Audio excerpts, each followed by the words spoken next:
어머니, 솔직히 말씀드려야겠어요. 이제 어머니를 모시는 것이 너무 버겁습니다. 남편 장례식이 끝난 다음 날 72세 오정임 씨는 자식들에게 집에서 쫓겨났습니다. 슬리퍼 신은 채 손에 든 것은 단 5만 원. 요양원마저 취소되어 버스 정류장에서 밤을 보내야 했던 그녀. 하지만 자식들은 몰랐습니다. 어머니가 35년간 홀로 관리해온 18억짜리 상가 건물의 진짜 주인이었다는 것을. 그리고 3주 후 그녀의 반전 이야기 시작합니다. 장례식장 복도는 조문객들이 모두 돌아간 뒤였습니다. 오정임님은 빈 소합 의자에 홀로 앉아 계셨습니다. 영정 속 남편은 온화하게 웃고 있었습니다. 72년을 살아오면서 정임님은 처음으로 눈물이 흐르지 않는다는 것을 깨달으셨지요. 슬픔이 없어서가 아니었습니다. 울겨를이 없었던 마음이었을까요? 어머니, 괜찮으신가요? 며느리 윤서진 님이 다가왔습니다. 검은 상복 차림이었지만 손톱은 여전히 붉은 빛으로 빛나고 있었습니다. 정임님은 조용히 고개를 끄덕였습니다. 윤서진 님은 짧게 웃음 짓고는 뒤로 물러났습니다. 그 표정에서 어떤 위로도 찾기 어려웠습니다. 장례식장 바깥에서는 장남 오민준 님이 조문객들과 인사를 나누고 있었습니다. 딸 민지 님은 화환 목록을 정리하며 기부금을 계산하고 있었고요. 막내 민수 님은 구석진 곳에서 담배를 피우고 있었습니다. 모두가 제각기 바쁜 모습이었습니다. 정임 님은 천천히 일어서 화장실로 발걸음을 옮겼습니다. 거울 속에 비친 자신의 모습은 낯설게 느껴졌습니다. 휘어진 머리카락, 깊어진 주름, 그리고 처진 눈꺼풀. 언제부터였을까요? 이 얼굴이 가족에게 부담으로 보이기 시작한 것은. 그녀는 수도꼭지를 틀어 손을 헹구었습니다. 차가운 물줄기가 피부를 스쳐 흘렀습니다. 저녁 7시, 장례식장 정리를 마친 뒤 집으로 돌아왔습니다. 현관문을 열자 거실에는 이미 가족들이 모여 있었습니다. 민주님, 민지님, 민수님, 그리고 윤서진님. 네 사람은 소파에 앉아 정임님을 기다리고 있었습니다. 어머니, 앉으십시오. 민주님이 낮고 무거운 목소리로 말했습니다. 정임님은 조용히 자리에 앉으셨습니다. 테이블 위에는 서류 몇 장이 놓여 있었지요. 이제 아버지께서도 눈을 감으셨고요. 민지님이 서류를 넘기며 이어 말했습니다. 앞으로의 일들을 정리해야 할 것 같아요. 정임님은 아무 말씀도 하지 않으셨습니다. 민지님은 계속해서 말을 이었습니다. 상가 임대 관리는 제가 맡겠습니다. 은행 업무는 오빠가 담당할 거고요. 어머니는 그저 편안하게 쉬시면 됩니다. 편안하게 쉬십시오라는 말. 정임님은 그 단어가 가진 뜻을 잘 알고 계셨습니다. 더는 간섭하지 말라는 완곡한 표현이었습니다. 그런데 어머니, 윤서진님이 입을 열었습니다. 그녀는 팔짱을 낀 채 정임님을 바라봤습니다. 솔직히 말씀드려야겠어요. 이제 어머니를 모시는 것이 조금 버겁습니다. 정임님은 윤서진님을 마주 보았습니다. 서진님은 눈 한 번 깜빡이지 않았습니다. 저희도 아이들을 키우고 대출금도 갚고 생활비를 감당해야 하잖아요. 어머니 병원비, 약가, 그리고 생활비까지 모두 감당하기에는 사실상 부담이 큽니다. 그래서 말씀하시려는 것이 무엇인가요? 정임님이 처음으로 입을 여셨습니다. 목소리는 떨리지 않았습니다. 요양원을 알아보았습니다. 시설이 괜찮은 곳이에요. 식사도 잘 나오고 간호사도 상주하고요. 어머니께도 나쁘지 않을 것입니다.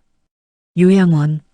정임님은 그 단어를 마음속으로 되뇌었습니다. 요양원. 버림받는 곳. 가족이 더는 보살피기 어려워하는 이들이 가는 곳. 모두가 그렇게 생각하나요? 정임님이 물으셨습니다. 민주님은 시선을 애써 피했습니다. 민지님은 손톱을 물어뜯고 있었습니다. 민수님은 오직 휴대전화만 들여다보고 있었습니다. 아무도 대답하지 않았습니다. 그것이 바로 대답이었지요. 알겠습니다. 정임님은 천천히 자리에서 일어섰습니다. 생각해 보겠습니다. 그녀는 방으로 향했습니다. 문을 닫는 순간 거실에서 들려오는 속삭임이 귀에 닿았습니다. 생각할 것이 뭐 있어요? 그저 보내야죠. 윤서진님의 목소리였습니다. 정임님은 침대 끝에 앉아 창밖을 보았습니다. 거리는 어둠 속에 잠겨 있었습니다. 가로등 불빛만이 희미하게 길을 밝히고 있었지요. 혹시 그때가 떠오르셨을까요? 35년 전 남편과 함께 이 집에 처음 발을 들였던 날이었습니다. 아이들은 어렸고 집은 비좁았으며 넉넉지 않은 살림이었지만 그때는 웃음이 끊이지 않았습니다. 지금은 집이 넓어졌습니다.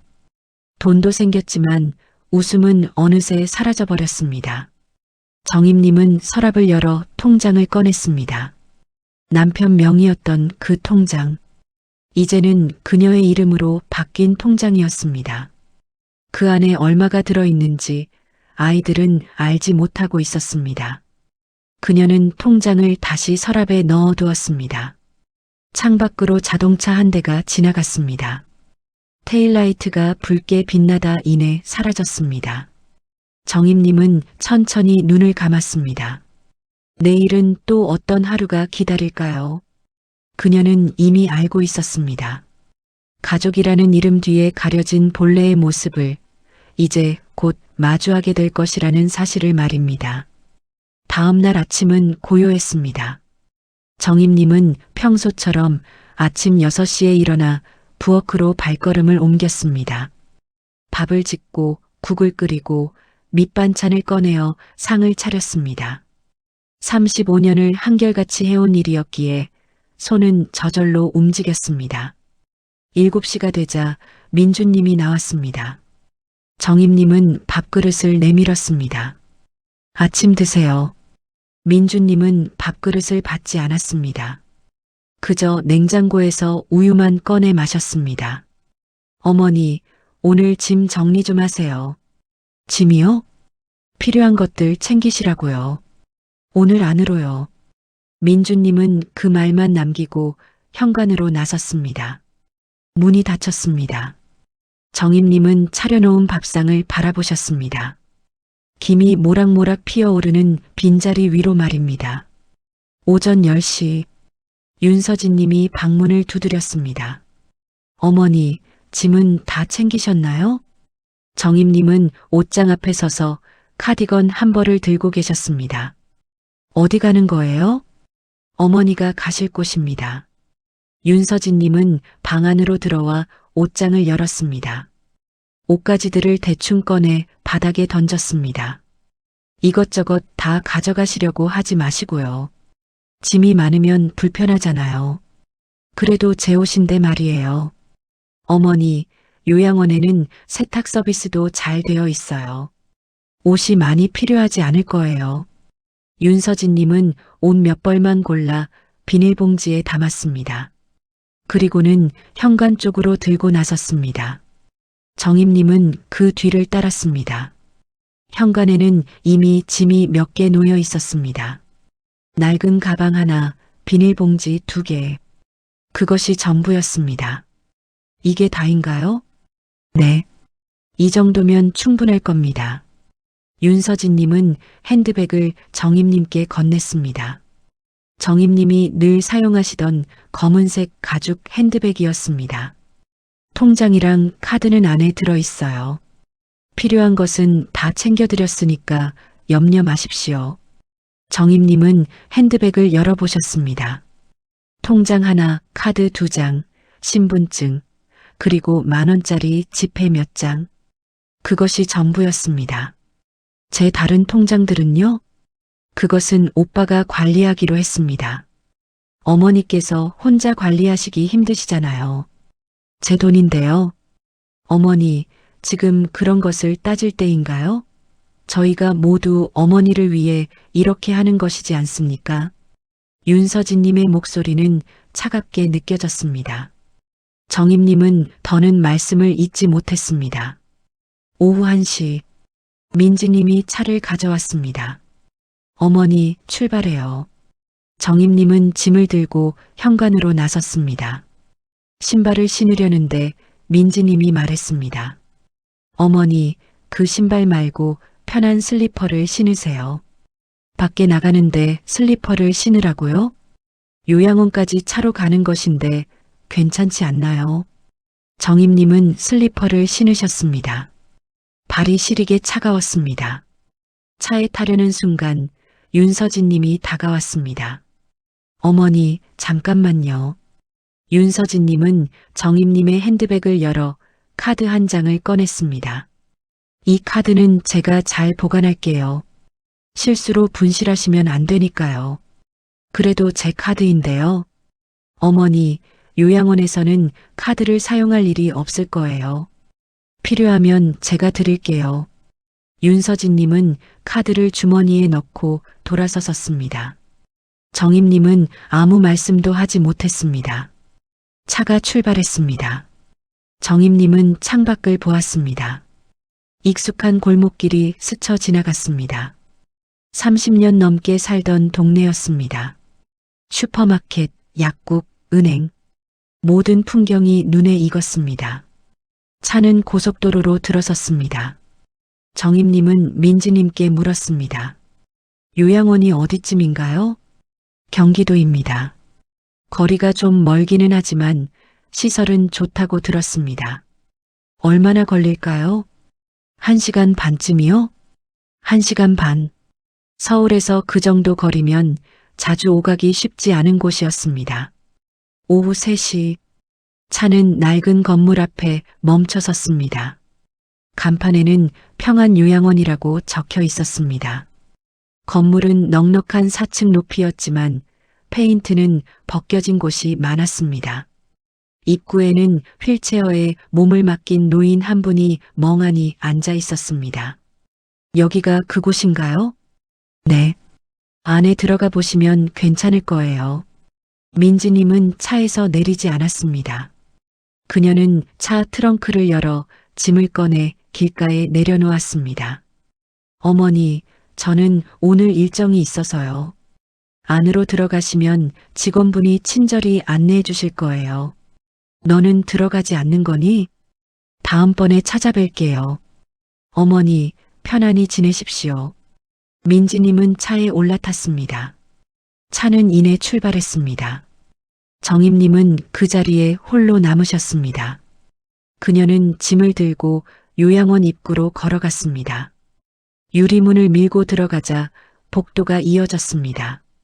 소독약 냄새가 코끝을 스쳤습니다. 어르신, 누구를 찾으십니까? 간호사 한 분이 다가왔습니다. 정임님은 입을 열려다가 멈칫했습니다. 민지님이 예약했다고는 했지만 정작 어떤 이름으로 예약되었는지 듣지 못했던 것입니다. 저 오늘 입소 예정인데요. 아, 오정임 어르신? 그런데 저희 연락 못 받으셨어요? 무슨 연락인가요? 입소가 취소되었습니다. 조금 전에 보호자분께서 전화하셔서 취소한다고 말씀하셨거든요. 정임님은 그 자리에 멈춰 섰습니다. 취소. 민지님이 차 안에서 전화를 걸었던 것이었습니다. 그럼 저는 어떻게 해야 하나요? 저희도 난감합니다만 보호자분께서 다시 연락 주신다고 했습니다. 일단 집으로 돌아가시는 것이 어떠실지요?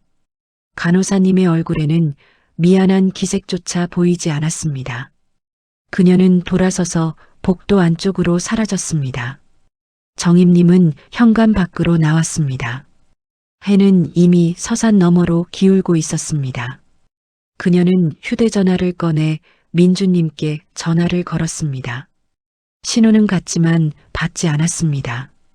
민지님께도 전화를 걸었지만 역시 받지 않았습니다. 민수님은 아예 전원이 꺼져 있었습니다. 정임님은 집 전화로 걸었습니다. 벨이 울렸고 한참 뒤에 윤서진님이 받았습니다. 어머니, 나다. 요양원에서 취소되었다고 하는구나. 아, 그게. 서진님은 잠시 침묵했습니다. 어머니, 솔직히 말씀드리겠습니다. 저희가 요양원비 부담이 너무 큽니다. 그래서 어머니께서 스스로 해결하셨으면 좋겠어요. 무슨 소리냐? 어머니도 통장 가지고 계시잖아요. 그걸로 혼자 지내시면 되잖아요. 그럼 나보고 어쩌라는 말이니? 그것은 어머니께서 스스로 결정하셔야죠. 전화는 끊겼습니다. 정임님은 다시 전화를 걸었습니다. 이번에는 신호조차 가지 않았습니다. 번호가 차단된 것이었습니다. 그녀는 휴대전화를 내려놓고 길을 바라보았습니다. 버스 정류장이 보였습니다.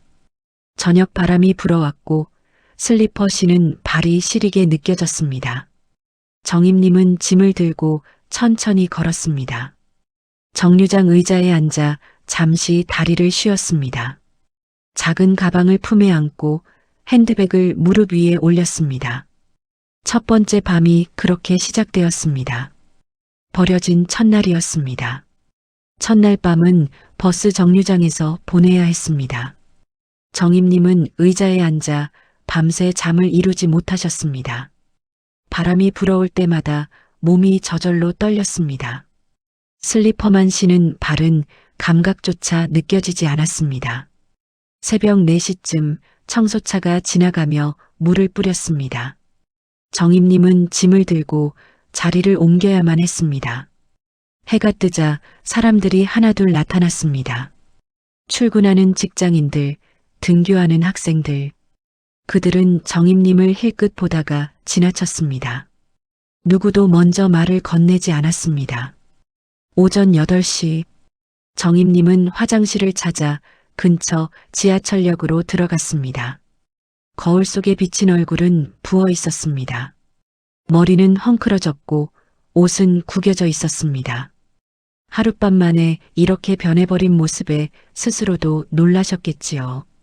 세면대에서 얼굴을 닦고 손으로 머리카락을 정돈했습니다. 옷매무새를 고치니 조금은 나아 보였지만 여전히 거리에 머무는 사람처럼 보였습니다. 첫 끼니는 편의점에서 산 삼각김밥이었습니다. 정임님은 핸드백을 열어 지갑을 꺼냈습니다. 10,000원짜리 지폐가 5장, 5만 원. 그것이 가진 돈의 전부였습니다. 카드도 있긴 했으나 사용할 수 없었습니다. 윤서진님이 가져간 카드가 주거래 계좌였고 남은 카드는 사용 한도가 거의 바닥이었습니다. 정임님은 계산해 보았습니다. 하루 한 끼를 먹으면 일주일은 버틸 수 있을 것 같았습니다. 그 다음은 기약할 수 없었습니다. 김밥을 뜯어 한 입 베어 물었습니다. 밥알이 목에 걸려 넘어가지 않았습니다. 배는 고팠지만 음식은 쉽사리 넘어오지 않았습니다. 낮에는 공원 벤치에 앉아 시간을 보냈습니다. 허리가 아파왔습니다. 오래 앉아 있으면 다리가 저려왔고 일어나 걸으면 무릎이 쑤셨습니다. 약을 먹어야 했지만 약국에 갈 돈이 없었습니다. 오후가 되자 햇볕이 따가웠습니다. 정임님은 나무 그늘 아래로 자리를 옮겼습니다. 옆 벤치에는 노인 한 분이 앉아 박스를 깔고 누워 있었습니다.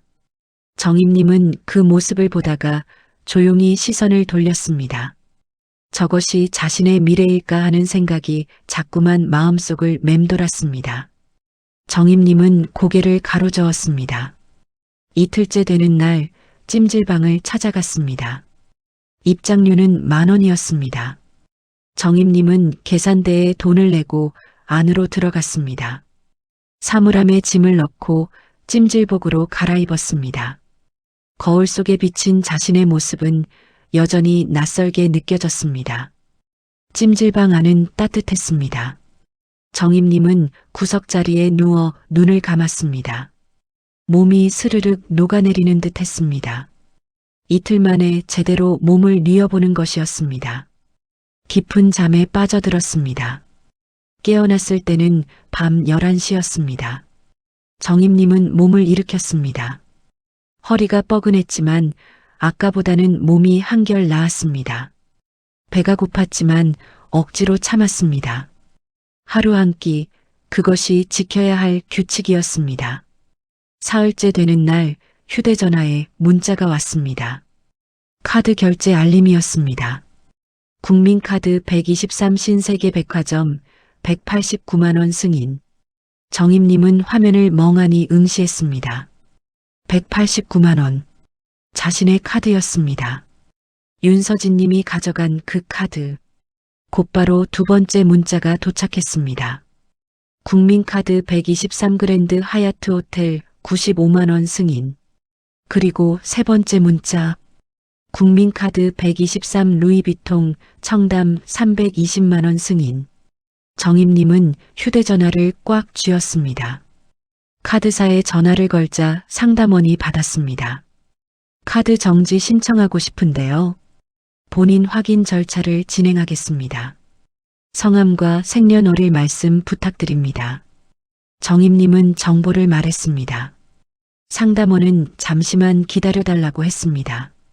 몇 분 뒤 상담원이 다시 말했습니다. 고객님, 해당 카드는 가족카드로 등록되어 있습니다.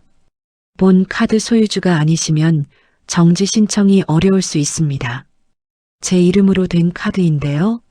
네, 그렇습니다만 주 사용자가 따로 등록되어 있어서요. 주 사용자의 동의가 필요합니다. 그럼 제가 막을 수 없다는 뜻인가요? 죄송합니다. 전화가 끊겼습니다. 정임님은 휴대전화를 내려놓았습니다.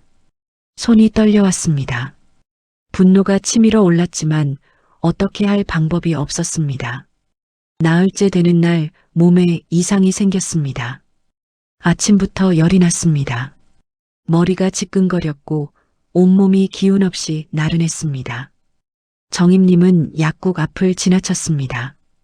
들어가고 싶었지만 발길이 떨어지지 않았습니다. 해열제 한 통이 5,000원. 그 돈이면 이틀을 더 버틸 수 있는 돈이었습니다. 참기로 마음먹었습니다. 하지만 저녁이 되자 상태는 더 나빠졌습니다. 다리가 붓고 허리 통증이 심해졌습니다. 걸을 때마다 몸이 비틀거렸습니다. 지하철역 화장실에서 물로 얼굴을 닦아보았지만 열은 내려가지 않았습니다. 밤이 되자 정임님은 찜질방으로 돌아갔습니다. 입장료를 내고 안으로 들어갔습니다. 남은 돈은 이제 2만 원이었습니다. 찜질방 구석에 누워 눈을 감았습니다. 몸은 뜨거웠지만 손발은 차가웠습니다. 잠이 오지 않았습니다. 그저 천장만 멍하니 바라보셨습니다. 닷새째 되는 날 정임님은 집 근처를 지나갔습니다. 왜 그곳으로 발길이 향했는지 스스로도 알 수 없었습니다. 그저 익숙한 골목길을 걷다가 집 앞 건물 모퉁이에 섰습니다. 2층 창문에 불이 켜져 있었습니다. 거실 커튼 너머로 사람의 그림자가 보였습니다. 웃음소리도 들려왔습니다. 윤서진님의 목소리였습니다. 정임님은 그 자리에 서서 한참을 바라보셨습니다. 저 안에 자신의 방이 있었고 자신의 옷이 있었습니다. 자신의 삶이 깃들어 있던 공간이었습니다. 이제는 모두 사라진 것이었습니다. 발길을 돌렸습니다. 더는 그곳에 서 있고 싶지 않았습니다. 6째 되는 날 휴대전화가 울렸습니다. 모르는 번호였습니다. 정임님은 받지 않으려다가 화면을 터치했습니다. 여보세요? 오정임 사장님이신가요? 해화상가 1층 세입자 김동수입니다. 정임님은 잠시 멈추셨습니다. 해화상가. 남편 명의로 되어 있던 상가 건물이었습니다. 무슨 일이신가요? 그게 이번 달 계약 갱신건으로 연락드렸는데요. 사모님께서 연락이 안 되셔서요. 임대료 인상 부분이랑 재계약서 작성을 좀 해야 하거든요. 제가 지금 사정이 조금 아주 급하지는 않지만 다음 주까지는 확인 부탁드립니다. 저희도 다른 곳을 알아봐야 해서요. 전화가 끊겼습니다. 정임님은 휴대전화를 들고 멍하니 서 있었습니다. 상가. 그 단어가 마음속에 선명하게 맴돌았습니다. 남편이 운영하던 상가였습니다. 하지만 실제로 그 관리를 도맡았던 것은 정임님 본인이었습니다. 세입자 상담, 계약 갱신, 임대료 수금, 건물 관리. 지난 35년간 그 모든 것을 그녀가 해왔습니다. 남편은 명의만 빌려줬을 뿐이었습니다. 정임님은 천천히 핸드백을 열어 통장을 꺼냈습니다. 남편 명의에서 자신의 명의로 바뀐 통장. 그 안에는 상가와 관련된 모든 권리가 담겨 있었습니다. 그녀는 처음으로 깨달았습니다. 자신이 가진 것은 단순히 돈이 아니었습니다. 운영권이었습니다. 일회째 되는 날 정임님은 은행을 찾아갔습니다. 손에는 통장과 신분증이 들려 있었습니다. 입구 앞에서 한참을 머뭇거리시다가 유리문을 밀고 안으로 들어가셨습니다. 안내 직원이 다가왔습니다. 어떻게 오셨습니까? 통장 조회 좀 하려고요. 직원은 정임님을 위아래로 살폈습니다. 구겨진 옷, 헝클어진 머리, 그리고 슬리퍼. 그의 표정이 미묘하게 달라지는 것을 정임님은 보셨습니다. 창구로 가세요. 정임님은 번호표를 뽑고 의자에 앉았습니다. 기다리는 사람들 사이에서 그녀만 유독 눈에 띄는 듯 했습니다. 사람들은 슬쩍 시선을 돌렸습니다. 30분을 기다려 창구 앞에 섰습니다. 행원에게 통장을 건넸습니다. 잔액 조회 부탁드려요. 행원은 통장을 받아 컴퓨터에 입력했습니다. 잠시 뒤 그녀가 말했습니다. 현재 잔액은 1,850만 원입니다. 1,850만 원. 정임님은 숫자를 확인했습니다. 남편 사망 이후 정리된 금액이었습니다. 그리 많지는 않았지만 당장 살아가는 데는 충분했습니다. 인출하시겠습니까? 아니요. 거래 내역만 출력해 주세요. 행원은 명세서를 출력해 건넸습니다. 정임님은 그것을 받아 밖으로 나왔습니다. 찜질방으로 돌아가는 길, 정임님은 명세서를 펼쳐보셨습니다. 최근 일주일간의 거래 내역이 빼곡하게 적혀 있었습니다. 대부분 카드 결제였습니다. 신세계 백화점 189만 원, 그랜드 하얏트 호텔 95만 원, 루이비통 청담 320만 원, 제주항공 왕복 항공권 4매 120만 원. 정임님은 손가락으로 숫자를 짚어가며 계산했습니다. 일주일 만에 800만 원 가까이 돈이 빠져나간 것입니다. 가족 카드. 윤서진 님이 사용하고 있었습니다. 아니, 윤서진 님만이 아닐 것입니다. 민지 님과 민주 님도 쓰고 있을 가능성이 높았습니다. 정임님은 명세서를 접어 핸드백에 넣었습니다. 손이 떨려왔습니다. 분노보다는 허탈한 마음이 앞섰습니다. 여드레째 되는 날 집 근처 카페에서 민수님을 우연히 마주쳤습니다. 정임님은 편의점에서 나오다가 유리창 너머로 그를 보았습니다. 민수님은 친구들과 앉아 커피를 마시며 웃고 있었습니다. 정임님은 그 자리에 멈춰서서 한참을 바라보았습니다. 들어갈까 말까 망설이다가 문을 밀고 들어갔습니다. 민수님은 정임님을 보고는 표정이 굳어졌습니다. 엄마. 친구들이 일제히 정임님을 바라봤습니다. 민수님은 황급히 자리에서 일어나 정임님을 밖으로 데리고 나왔습니다.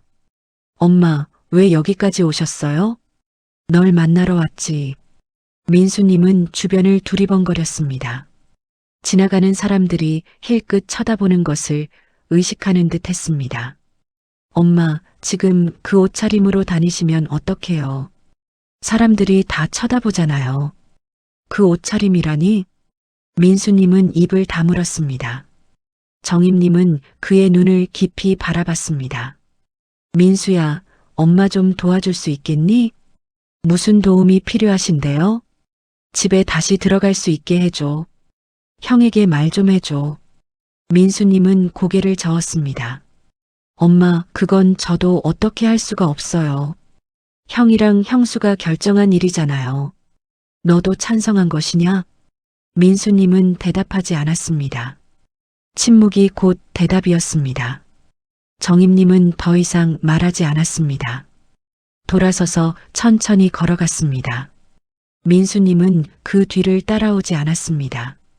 열흘째 되는 날 휴대전화에 단체 대화방 알림이 떴습니다. 가족방이라는 이름의 대화방이었습니다. 정임님은 그 방이 존재하는지도 몰랐습니다. 아무도 자신을 초대하지 않았던 방이었습니다. 알림을 눌렀습니다. 메시지들이 쏟아져 나왔습니다. 민준 엄마 통장 비밀번호 알아냈음. 서진 키읔키읔키읔 어떡해? 민준 생일이랑 전화번호 조합해봤더니 됨. 민지 대박 키읔키읔. 서진 잔액 얼마 남았어요? 민준 1천 좀 넘음. 생각보다 별로 없네. 서진 카드 막 써도 될 것 같은데? 민준 이응 어차피 우리 돈임. 정임님은 화면을 응시했습니다. 손가락이 미세하게 떨려왔습니다. 스크롤을 내리니 메시지는 계속 이어졌습니다. 민지 엄마 짐 다 정리했어. 옷이랑 이불 다 버렸음. 서진 방은요? 민지 창고로 쓸 거임. 어차피 돌아올 일 없잖아. 민준 정리 끝났으면 됐다. 수고했어. 마지막 메시지는 윤서진 님이었습니다. 서진 그래도 연락은 한 번씩 해봐야 하지 않을까요? 혹시 몰라서. 민준 필요 없음. 알아서 살겠지. 정임님은 휴대전화를 꺼버렸습니다. 손에 힘이 풀려 휴대전화가 바닥에 떨어졌습니다. 주워보니 화면에 금이 가 있었습니다. 열하루째 되는 날 정임님은 상가를 찾아갔습니다. 해화동에 위치한 3층짜리 건물이었습니다. 1층에는 카페와 편의점, 2층에는 사무실, 3층에는 옷가게가 입점해 있었습니다. 정임님은 35년간 이 건물을 직접 관리해 왔습니다. 1층 카페로 들어갔습니다.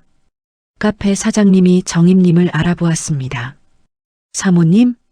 네, 오랜만이에요. 사장님은 정임님을 위아래로 살폈습니다. 그의 표정은 이내 어두워졌습니다. 혹시 어디 불편하신가요? 괜찮습니다.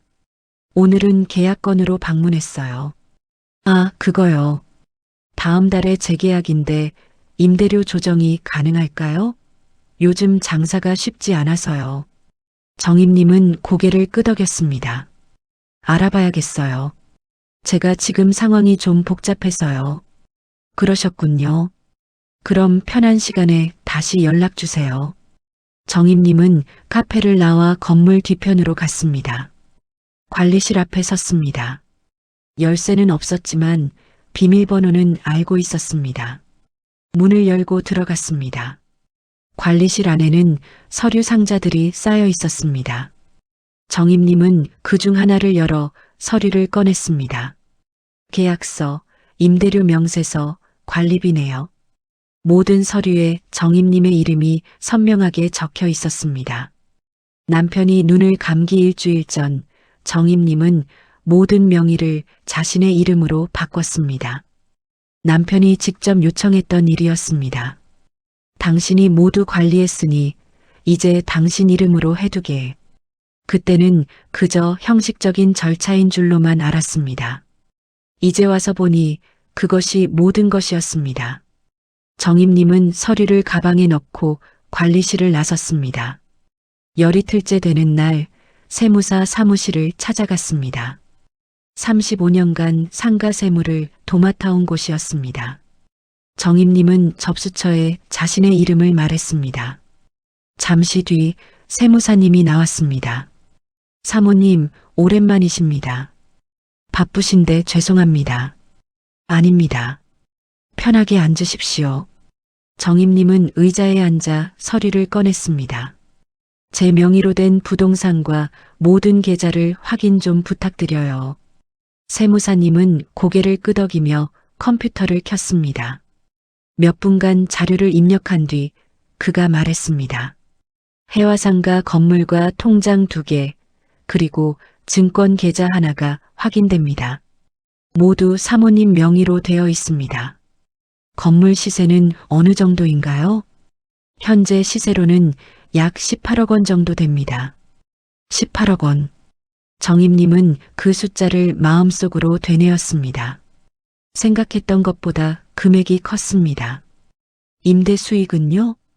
월 평균 500만 원 정도입니다. 정임님은 고개를 끄덕였습니다. 감사합니다. 한 가지만 더 여쭤볼게요. 제 명의로 된 자산을 제가 완전히 통제할 수 있는 것이지요? 세무사님은 잠시 정임님을 바라보다가 말했습니다. 당연합니다. 사모님 명의이니까요. 누구도 그 권한을 건드릴 수 없습니다. 정임님은 처음으로 온화한 미소를 지으셨습니다. 고맙습니다. 그날 밤 정임님은 찜질방 구석에 앉아 휴대전화를 켰습니다. 금이 간 화면 너머로 단체 대화방 알림이 또 떠 있었습니다. 열어보지 않았습니다.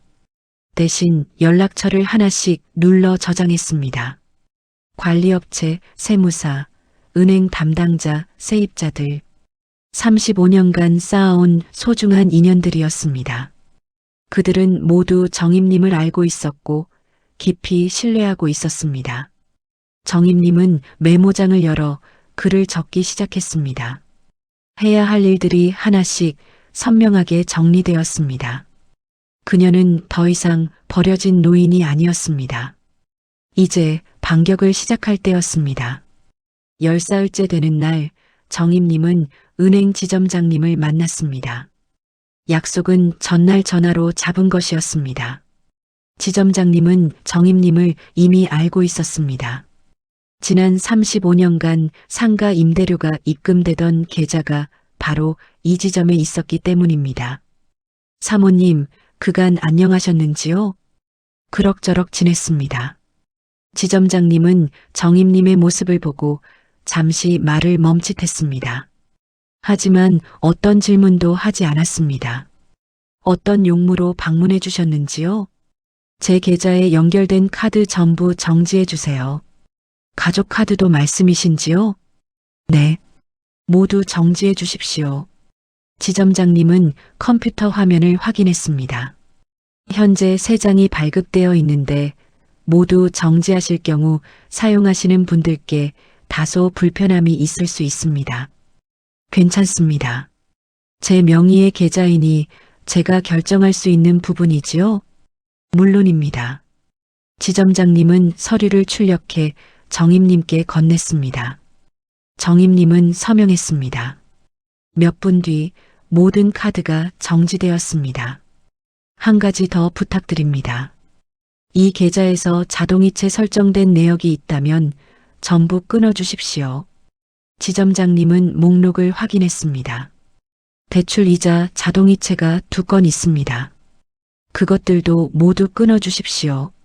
사모님, 대출금이 연체될 경우 신용 등급에 좋지 않은 영향을 줄 수도 있습니다만 제 대출이 아닙니다. 아들 명의의 대출이지요. 지점장님은 화면을 다시 한번 확인했습니다. 맞습니다. 연대 보증인도 아니시고 단순 자동이체 계좌로만 설정되어 있으셨습니다. 그렇다면 끊어도 되는 것인가요? 네, 가능합니다. 정임님은 다시 서명했습니다.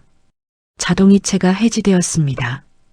은행을 나와 관리업체로 발걸음을 옮겼습니다. 해화상가를 관리하는 업체는 정임님이 15년 전부터 계약한 곳이었습니다. 대표님은 정임님을 보자마자 자리에서 일어나 맞아주었습니다. 사모님 뵙게 되어 반갑습니다. 오랜만입니다. 대표님은 차를 내왔습니다. 정임님은 차 한 모금을 마시고는 말을 꺼냈습니다. 오늘부터 임대료 입금 계좌를 바꾸려고 합니다. 아, 새로운 계좌로 변경하시려는 것인지요? 아니요. 제 개인 계좌로 받으려 합니다. 지금까지는 공동 계좌였는데 이제는 제 이름으로만 받을 생각입니다. 대표님은 고개를 끄덕였습니다. 알겠습니다. 계좌번호 알려주시면 바로 반영하겠습니다. 정임님은 메모지에 계좌번호를 적어 건넸습니다. 그리고 한 가지 더 부탁드립니다. 앞으로 건물과 관련된 연락은 모두 제게만 주십시오. 다른 사람들에게는 정보를 주지 마세요. 당연합니다. 원래 그렇게 하고 있었는걸요. 정임님은 안심했습니다. 관리업체는 애초에 정임님만 상대해 왔습니다. 민주님이나 윤서진님은 한 번도 직접 연락한 적이 없었던 것입니다. 오후에는 세입자들을 한 분씩 만났습니다. 1층 카페 사장님, 편의점 주인분, 2층 사무실 대표님, 3층 옷가게 사장님, 모두 정임님을 오랜 기간 알고 지낸 분들이었습니다. 계약을 할 때도 문제가 생겼을 때도 정임님이 직접 해결해 왔던 것이지요. 사모님, 그동안 어디 계셨습니까? 연락이 닿지 않아 걱정했습니다. 편의점 주인분이 물었습니다. 정임님은 작게 미소 지었습니다. 개인 사정이 좀 있었습니다. 이제는 괜찮습니다. 다행입니다. 다음 달 재계약권은 어떻게 하실 건가요? 임대료는 이전과 같게 유지할 것입니다. 대신 계약서는 제 이름으로 새로 작성할 생각입니다. 원래 사모님 명의가 아니었나요? 명의는 제 것이었으나 서류를 다시 정리하는 것입니다. 편의점 주인분은 고개를 끄덕였습니다. 언제든지 편하게 연락 주십시오. 정임님은 같은 말을 다른 세입자들에게도 전했습니다. 모두 흔쾌히 동의해 주었습니다. 그들에게 정임님은 35년간 굳건히 신뢰를 쌓아온 사람이었습니다. 저녁 무렵 정임님은 찜질방으로 돌아왔습니다. 휴대전화에는 부재중 전화가 쌓여 있었습니다. 민주님, 윤서진님, 민지님 모두 수십 통씩 전화를 걸어왔습니다. 문자도 와 있었습니다. 엄마, 전화 좀 받아. 카드 왜 막힌 거야? 어머니, 장난이 아닙니다. 카드 당장 풀어주세요. 엄마, 대체 왜 이러는 거야? 연락해. 정임님은 문자를 읽고는 지웠습니다. 전화는 받지 않았습니다. 대신 민주님에게 문자 한 통만 보냈습니다. 할 말이 있다면 집 앞으로 나와라. 내일 오후 3시. 답장은 오지 않았습니다. 하지만 읽음 표시는 선명하게 떴습니다. 열나흘째 되는 날 정임님은 집 앞에 나타났습니다. 오후 3시 정각이었습니다. 현관문 앞에 서서 벨을 눌렀습니다. 잠시 뒤 윤서진님이 문을 열었습니다. 어머니? 서진님의 얼굴은 창백해 보였습니다. 눈 밑에는 피곤한 흔적이 역력했습니다. 민준이는 안에 있는가? 지금 안에 있습니다만. 나오라고 해. 서진님은 뒤를 돌아보았습니다. 민준님이 복도 끝에서 모습을 드러냈습니다. 그는 정임님을 보고는 얼굴을 찌푸렸습니다. 엄마, 왜 카드를 막으신 거예요? 내 카드였으니 그렇게 한 것이다. 그래도 저희가 계속 사용하고 있었잖아요. 허락한 적 없다. 민주님은 깊은 한숨을 쉬었습니다. 엄마, 이러지 마세요. 저희도 생활해야죠. 카드 좀 풀어주세요. 안 된다. 왜요? 내 돈이니까. 윤서진님이 대화에 끼어들었습니다. 어머니, 그렇게 이기적으로 나오시면 저희도 방법이 없습니다. 이 집도 어머니 명의는 아니지 않습니까? 정임님은 윤서진님을 똑바로 바라봤습니다. 이 집은 누구 명의인가? 오빠 명의입니다. 상가는? 윤서진님은 말을 멈췄습니다. 상가는 누구 명의냐고 물었다. 민주님이 마침내 대답했습니다. 그것은 엄마 명의입니다. 임대료는 누가 받고 있었는가? 엄마께서요. 정임님은 핸드백에서 서류 봉투를 꺼냈습니다. 봉투를 열어 계약서들을 꺼냈습니다. 이것이 무엇인지 아느냐? 민주님은 서류를 받아 펼쳤습니다. 그의 표정은 이내 굳어졌습니다. 해화상가 건물 등기부등본이다. 내 이름으로 되어 있어. 임대계약서도 전부 내 이름으로 되어 있고 관리 권한 또한 나에게 있다. 윤서진 님이 서류를 빼앗아 봤습니다. 손이 미세하게 떨렸습니다. 이것이 대체 무슨 35년 동안 내가 관리했다. 세입자 계약도 임대료 수금도 건물 수리도 전부 나 혼자 해왔어. 내 시아버지는 이름만 빌려주셨을 뿐이다. 정임님은 다른 서류를 꺼냈습니다. 통장도 내 명이다. 증권 계좌도 내 명의이고 너희가 썼던 돈 전부 내 돈이었다. 민주님은 아무 말도 하지 못했습니다.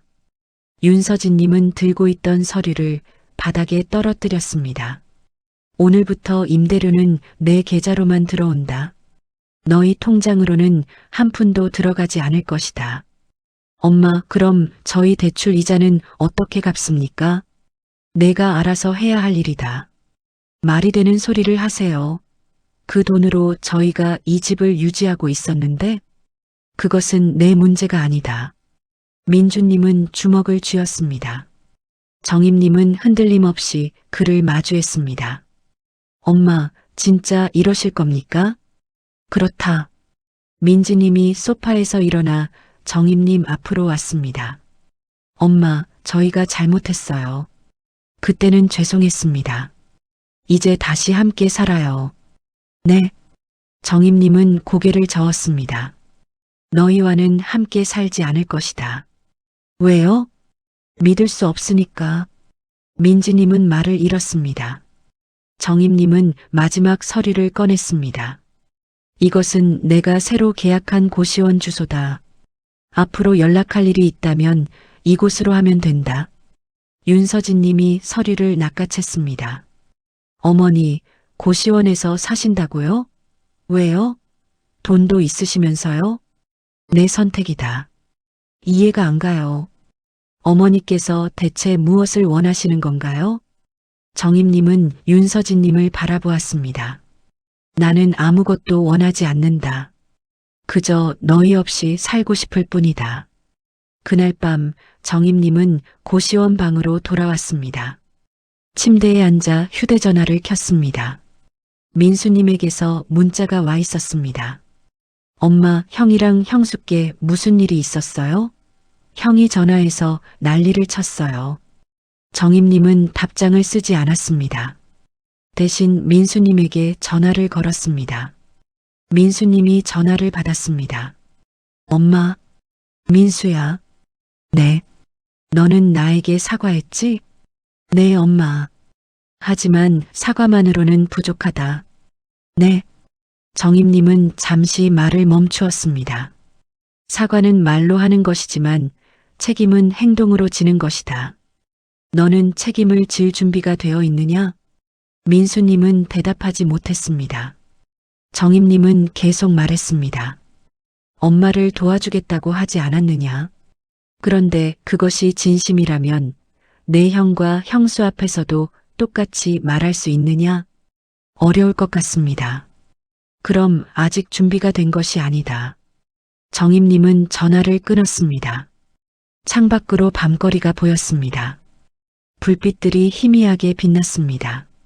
72년을 살아오면서 정임님은 처음으로 홀로 섰습니다. 가족이라는 이름도 어머니라는 역할도 내려놓았습니다. 이제 남은 건 오직 오정임 한 사람뿐이었습니다. 두렵지 않다고 하면 거짓말일 것입니다. 하지만 후회는 없었습니다. 정임님은 불을 끄고 침대에 누웠습니다. 내일은 새로운 커튼을 사러 갈 것이었습니다. 고시원 방은 작았지만 그래도 자신만의 소중한 공간이었습니다. 그리고 다시는 누구에게도 빼앗기지 않을 것이었습니다.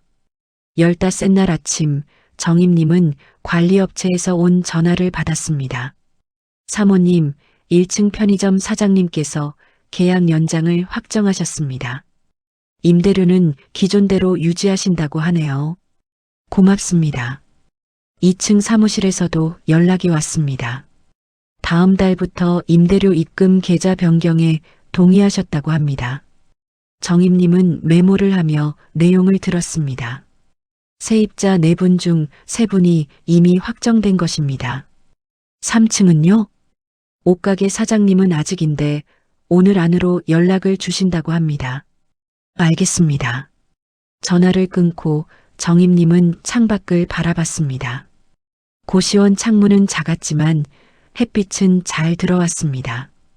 오랜만에 마음이 한결 가벼웠습니다. 오후 정임님은 세무사 사무실로 갔습니다. 서류를 정리할 일이 있었습니다. 세무사님은 정임님을 보자 차를 내왔습니다. 사모님, 요즘 많이 바쁘시죠? 조금 그렇습니다. 건물 관리 쪽 서류는 모두 정리되셨습니다. 이제 세금 신고만 하시면 됩니다. 정임님은 고개를 끄덕였습니다. 세무사님은 잠시 머뭇거리다가 말을 꺼냈습니다. 사모님, 혹시 가족분들과 어려운 일이 있으신가요? 정임님은 차를 마시며 대답했습니다. 왜 그렇게 물으십니까? 며칠 전 아드님께서 전화하셔서 사모님의 재산 관련해서 문의하시더군요. 제가 물론 답변하지는 않았습니다. 무엇을 물어보았습니까? 건물이 누구 명의인지, 임대료가 어디로 들어가는지, 그런 내용들이었습니다. 정임님은 잠시 생각에 잠겼습니다. 민주님이 움직이기 시작한 것이었습니다. 신경 쓰지 마십시오. 제가 알아서 해결할 것입니다. 알겠습니다.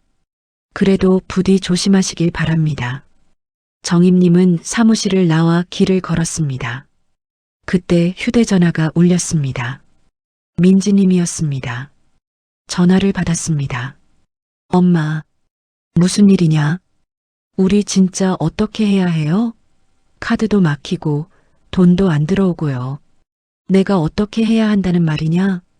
엄마가 돈을 관리하면 우리는 뭘로 살아야 하는데요? 정임님은 걸음을 멈췄습니다. 너희는 이래서 살면 되지 않느냐? 일한다고 모두 해결되는 게 아니잖아요. 오빠는 대출 이자를 내야 하고 저는 아이들 학원비를 내야 하고요. 그것은 내 책임이다. 엄마도 우리를 키울 때 할아버지에게 돈을 받아서 키우셨잖아요. 정임님은 길게 숨을 내쉬었습니다. 그것은 다른 경우이다. 뭐가 다르다는 거예요? 똑같잖아요. 가족끼리 서로 돕는 거요. 가족끼리 버리는 것도 서로 돕는 것이더냐? 민지님은 말을 잃었습니다. 정임님은 전화를 끊었습니다. 저녁 고시원 방으로 돌아왔습니다. 문을 열자 복도에서 구수한 냄새가 났습니다. 라면 끓이는 냄새였습니다. 옆방 학생이 저녁을 먹는 모양이었습니다. 정임님은 방 안으로 들어가 문을 닫았습니다. 가방을 내려놓고 침대에 앉았습니다. 허리가 욱신거렸습니다. 약을 먹어야 했지만 약국에 갈 시간을 놓친 뒤였습니다. 휴대전화를 꺼내 메시지를 확인했습니다. 윤서진님에게서 온 카카오톡 메시지가 있었습니다. 어머니, 지금 집 앞에 계세요? 오빠가 어머니 만나고 싶다고 하는데요. 정임님은 답장하지 않았습니다. 화면을 끄고 휴대전화를 침대 옆에 놓았습니다. 그때 노크 소리가 들렸습니다. 계십니까? 관리인 목소리였습니다. 정임님은 문을 열었습니다. 네, 택배가 왔습니다. 관리인분은 작은 상자를 건넸습니다. 정임님은 받아들고 문을 닫았습니다. 발신인을 확인했습니다. 오민수, 막내 아들이었습니다. 상자를 열자 안에는 약 봉지 몇 개와 쪽지가 들어 있었습니다. 엄마, 허리약이랑 소화제 보내요. 건강 잘 챙기세요. 정임님은 쪽지를 접어 서랍에 넣었습니다. 약 봉지를 꺼내 하나씩 살펴봤습니다. 민수님이 사서 보낸 약이었습니다. 고맙기는 했지만 이것만으로는 부족한 마음이었습니다. 16살 날 정임님은 집 근처 카페에서 민수님을 만났습니다. 민수님이 먼저 엄마를 만나고 싶다고 연락을 해왔습니다. 정임님은 시간을 정해주셨습니다. 카페에 도착하자 민수님이 이미 앉아 있었습니다. 그는 정임님을 보고 자리에서 일어났습니다. 엄마, 앉으렴. 정임님은 마주 앉았습니다. 민수님은 커피 한 잔을 밀어 놓았습니다. 엄마 거예요. 따뜻한 것으로 주문했습니다. 정임님은 커피를 마셨습니다. 민수님은 한동안 아무 말도 하지 않았습니다. 정임님이 먼저 물었습니다. 할 말이 있어서 부른 것이겠지? 네. 엄마께 사과하고 싶었습니다. 사과라니? 그때 저도 형과 형수 편을 들었잖아요.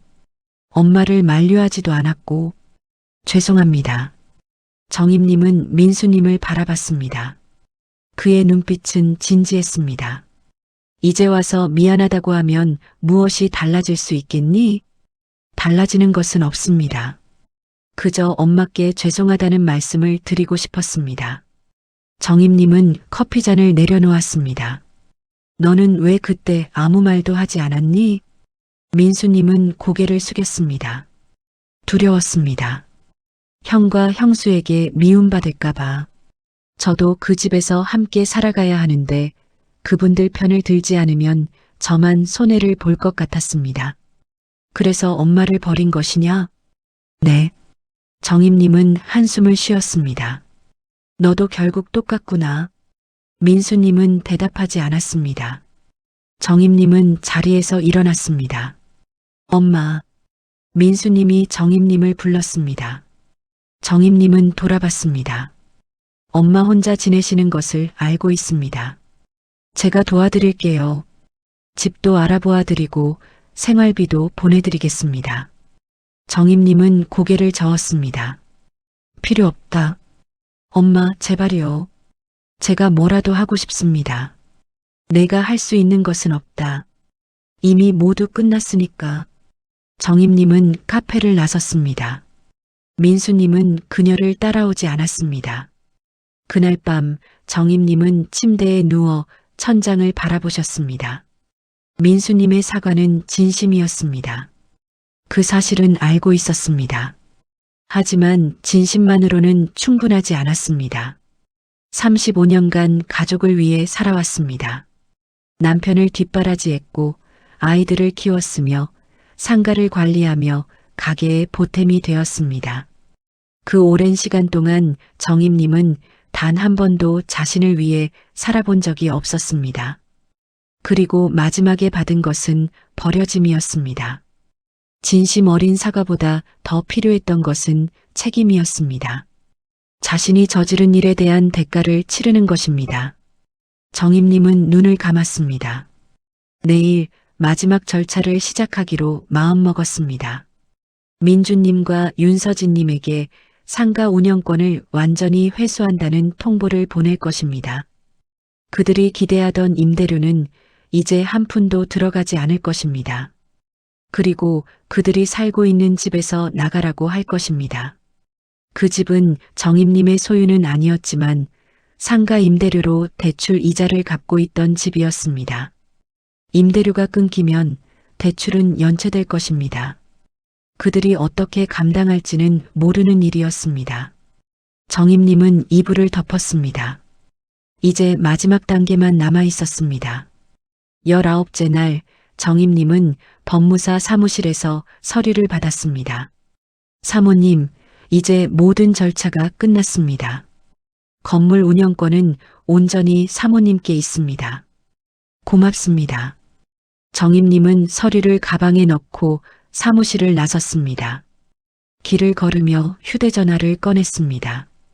민주님에게 문자를 보냈습니다. 오늘 오후 2시 집 앞에서 보자. 윤서진과 민지도 함께 나오도록 해. 답장은 없었습니다. 하지만 읽음 표시는 즉시 떴습니다.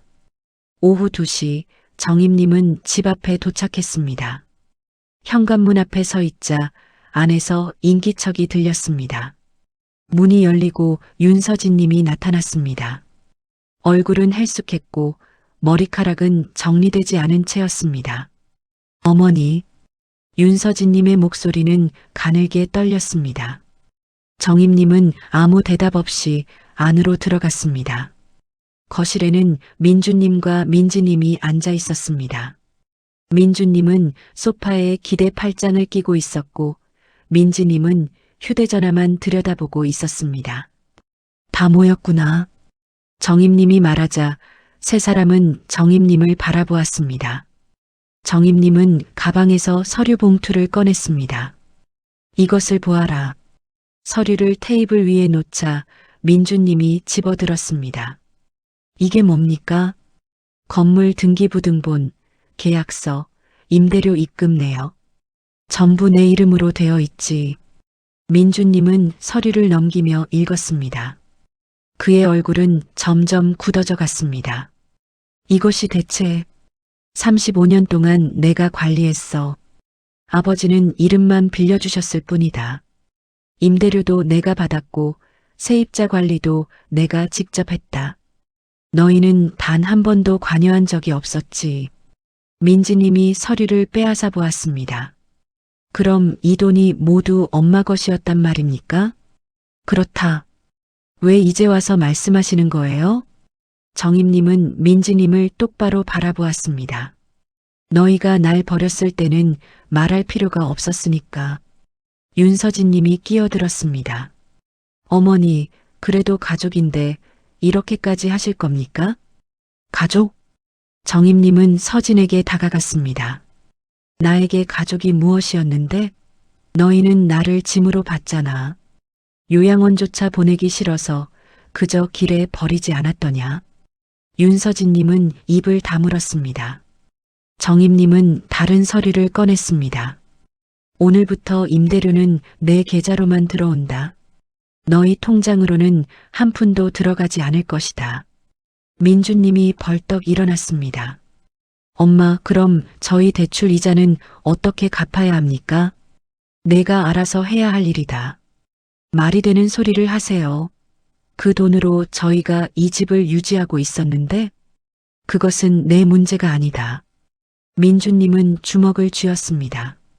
정임님은 흔들림 없이 그를 마주했습니다. 엄마, 진짜 이러실 겁니까? 그렇다. 민지님이 소파에서 일어나 정임님 앞으로 왔습니다. 엄마, 저희가 잘못했어요. 그때는 죄송했습니다.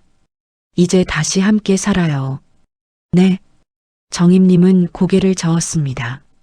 너희와는 함께 살지 않을 것이다. 왜요? 믿을 수 없으니까. 민지님은 말을 잃었습니다. 정임님은 마지막 서류를 꺼냈습니다. 이것은 내가 새로 계약한 고시원 주소다. 앞으로 연락할 일이 있다면 이곳으로 하면 된다. 윤서진님이 서류를 낚아챘습니다. 어머니, 고시원에서 사신다고요? 왜요? 돈도 있으시면서요? 내 선택이다. 이해가 안 가요. 어머니께서 대체 무엇을 원하시는 건가요? 정임님은 윤서진님을 바라보았습니다. 나는 아무것도 원하지 않는다. 그저 너희 없이 살고 싶을 뿐이다. 그날 저녁 정임님은 고시원 방으로 돌아왔습니다. 침대에 앉아 휴대전화를 켰습니다. 민수님에게서 문자가 와 있었습니다. 엄마, 형이랑 형수께 무슨 일이 있었어요? 형이 전화해서 난리를 쳤어요. 정임님은 답장을 쓰지 않았습니다. 대신 민수님에게 전화를 걸었습니다. 민수님이 전화를 받았습니다. 엄마, 민수야. 네. 너는 나에게 사과했지? 네, 엄마. 하지만 사과만으로는 부족하다. 네. 정임님은 잠시 말을 멈추었습니다. 사과는 말로 하는 것이지만 책임은 행동으로 지는 것이다. 너는 책임을 질 준비가 되어 있느냐? 민수님은 대답하지 못했습니다. 정임님은 계속 말했습니다. 엄마를 도와주겠다고 하지 않았느냐? 그런데 그것이 진심이라면 내 형과 형수 앞에서도 똑같이 말할 수 있느냐? 어려울 것 같습니다. 그럼 아직 준비가 된 것이 아니다. 정임님은 전화를 끊었습니다. 창밖으로 밤거리가 보였습니다. 불빛들이 희미하게 빛났습니다. 72년을 살아오면서 정임님은 처음으로 홀로 섰습니다. 가족이라는 이름도 어머니라는 역할도 내려놓았습니다. 이제 남은 건 오직 오정임 한 사람뿐이었습니다. 두렵지 않다고 하면 거짓말일 것입니다. 하지만 후회는 없었습니다.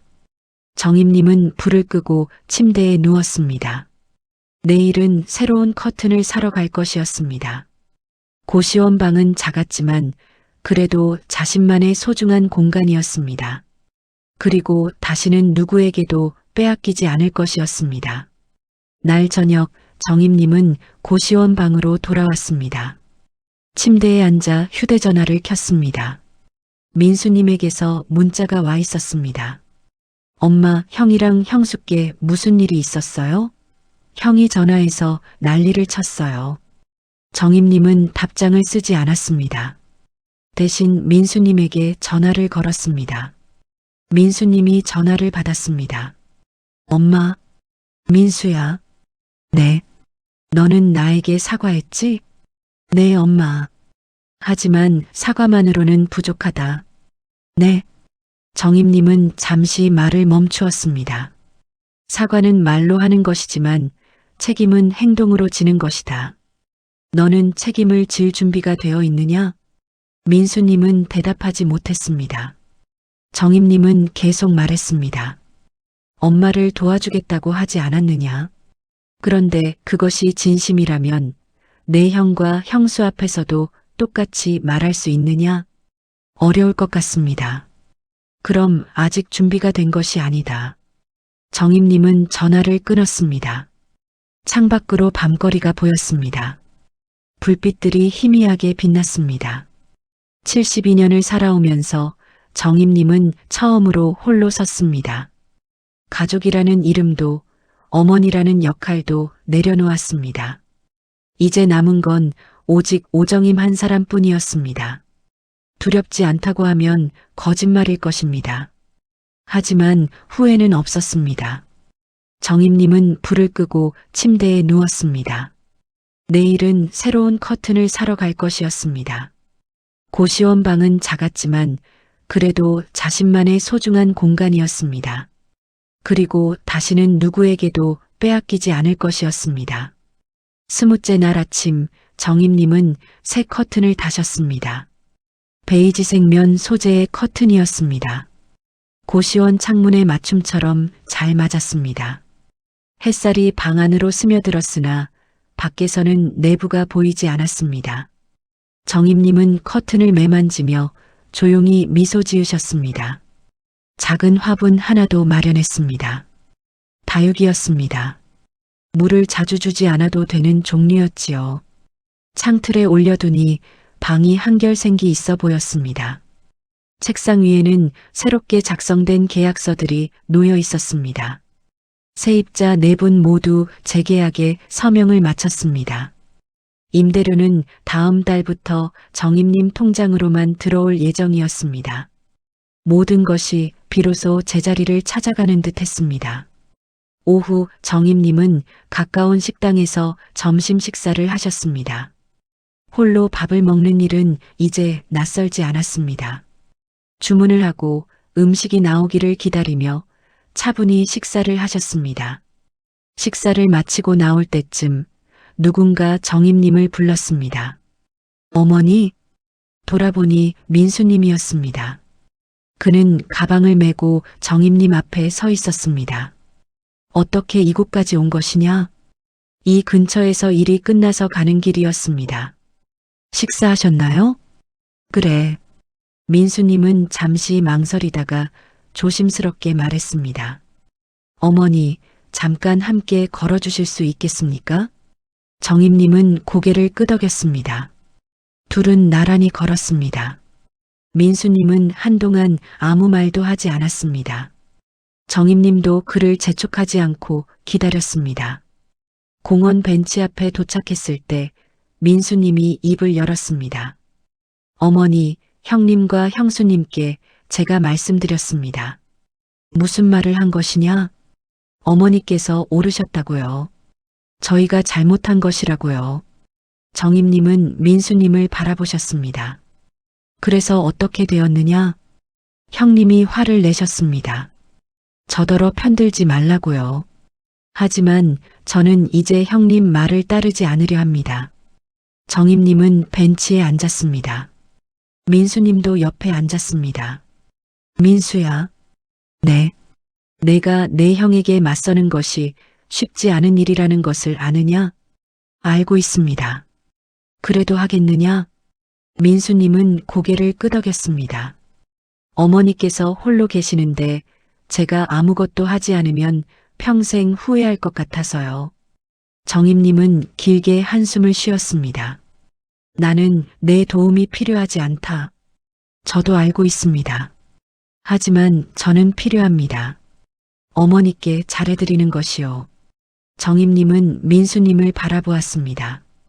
그의 눈빛은 진지했습니다. 민수야, 엄마는 이제 혼자 살 것이다. 너희 집에 다시 들어갈 생각도 없고 용돈을 받을 생각도 없어. 그래도 서로 연락하며 지냈으면 합니다. 가끔 밥이라도 같이 먹으면서요. 정임님은 잠시 생각했습니다. 그것은 나중에 다시 이야기해보자. 민수님은 조용히 고개를 끄덕였습니다. 저녁 고시원 방으로 돌아오니 택배 하나가 와 있었습니다. 발신인은 민지님이었습니다. 정임님은 상자를 열었습니다. 안에는 담요 한 장과 쪽지 한 장이 들어 있었습니다. 엄마, 겨울 되면 추우실까봐 보냅니다. 죄송합니다. 정임님은 쪽지를 접었습니다. 담요를 꺼내 침대에 펼쳤습니다. 부드러운 감촉이 느껴졌습니다. 미안하다는 말. 이제 와서 무슨 소용일지 알 수 없었지만 정임님은 그것을 받아두기로 했습니다. 한 달이 흘렀습니다. 정임님은 새로운 일상에 익숙해지셨습니다. 아침에 일어나 세수를 하고 아침을 먹고 상가 관리 업무를 챙겼습니다. 세입자들과 통화하고 건물 수리 일정을 확인하며 임대료를 관리하는 것이 이제는 자연스러운 일과가 되었습니다. 오후에는 산책을 하셨습니다. 공원을 걷거나 도서관에 가거나 카페에 앉아 차를 마셨습니다. 누구와 함께하지 않아도 괜찮았습니다. 저녁에는 방으로 돌아와 텔레비전을 보거나 책을 읽었습니다. 가끔 민수님이 전화를 걸어왔습니다. 통화는 길지 않았지만 그래도 나쁘지 않은 시간이었습니다. 민주님과 윤서진님은 연락하지 않았습니다. 민지님은 가끔 문자를 보냈지만 정임님은 읽기만 하고 답장하지 않았습니다. 어느 날 정임님은 상가 근처 카페에서 세입자 회의를 열었습니다. 4분의 세입자가 모였습니다. 정임님은 한 분씩 인사를 건넸습니다. 모두 잘 지내셨는지요? 네, 사모님. 덕분에요. 다음 달부터 건물 외벽 도색 공사에 들어갈 예정입니다. 다소 불편하시겠지만 양해를 부탁드립니다. 세입자들은 고개를 끄덕였습니다. 회의는 짧게 마무리되었습니다. 헤어지기 전 편의점 주인분이 정임님께 말했습니다. 사모님, 요즘 한결 편안해 보이세요. 정말 그런가요? 네. 예전에는 항상 바빠 보이셨는데 지금은 여유가 느껴지세요. 정임님은 웃으셨습니다. 이제야 제 시간이 생긴 것 같아요. 2달째 되는 날 민주님이 전화를 걸어왔습니다. 정임님은 받지 않으려다가 화면을 터치했습니다. 무슨 일이냐? 엄마. 민주님의 목소리는 한없이 가라앉아 있었습니다. 저희 집 대출금이 연체되었습니다. 은행에서 압류 통보가 왔습니다. 그래서 어떻게 하라는 말이냐? 어머니께서 저희를 좀 도와주실 수 없겠습니까? 한 달만요. 한 달만 이자를 내주시면 제가 다시 정리하겠습니다. 정임님은 창밖을 바라보셨습니다. 민준아. 네. 그것은 내가 해결해야 할 문제이다. 엄마, 제발 부탁드립니다. 정말 한 달만입니다. 도움은 곧 빚이 된다. 내가 책임을 질 각오가 되어 있다면 다시 이야기해라. 전화를 끊었습니다. 정임님은 휴대전화를 내려놓고 숨을 길게 내쉬었습니다. 마음이 완전히 편하지는 않았습니다. 하지만 후회는 없었습니다. 석 달째 되는 날 정임님은 처음으로 여행을 떠났습니다. 강릉이었습니다. 홀로였습니다. 기차를 타고 푸른 바다를 보러 갔습니다. 바닷가에 앉아 파도를 바라보았습니다. 바람이 불어와 머리카락을 흩날렸습니다. 정임님은 조용히 눈을 감으셨습니다. 72살. 이제야 자신만의 삶을 시작한 것이었습니다. 가족이라는 이름으로 묶여있던 시간이 끝났습니다. 누군가의 어머니도 누군가의 아내도 아닌 오정임이라는 한 사람으로 살아가는 시간이 찾아온 것입니다. 두렵지 않다고 하면 거짓말일 것입니다. 하지만 새로운 시작에 마음이 설레었습니다. 앞으로 살아갈 날들이 얼마나 남아있을지는 알 수 없지만 이제는 온전히 자신을 위해 그 시간들을 쓸 것이었습니다. 정임님은 자리에서 일어나 걸었습니다. 발밑으로 고운 모래가 밟혔습니다. 혼자였지만 결코 외롭지 않았습니다.